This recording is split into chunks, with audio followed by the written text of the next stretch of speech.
ప్రతి సంవత్సరం లాగే ఈ సంవత్సరం కూడా ప్రతిష్టాత్మక కేన్స్ ఫిలిం ఫెస్టివల్ ఎంతో అట్టహాసంగా జరిగింది. ఇందులో పలువురు భారతీయ నటీమణులు, హీరోలు పాల్గొనగా బాలీవుడ్ నుంచి షారుఖ్ ఖాన్, ఐశ్వర్య రాయ్, ఊర్వశి రౌతేలా, ప్రణీత సుభాష్ ఇలా ఎందరో స్టార్స్ రెడ్ కార్పెట్ పై సందడి చేశారు.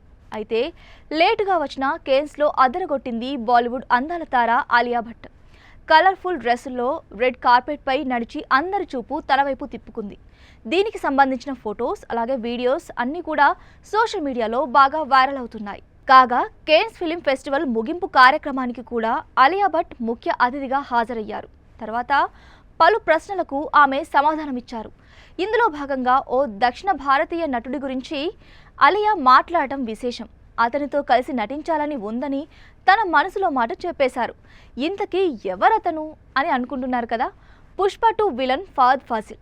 నిజంగా నేను ఆరాధించే నటుల్లో ఫహద్ ఒకరు అని చెప్పారు.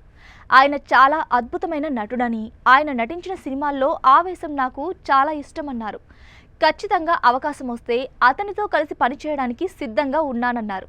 ఇప్పుడు భాషతో సంబంధం లేకుండా ప్రేక్షకులు సినిమాలను ఆస్వాదిస్తున్నారని, అందుకే చిత్ర పరిశ్రమలన్నీ కూడా ఒకే యూనిట్ అని కరోనా రోజుల్లో తెలుసుకున్నానని అంది ఆలియా.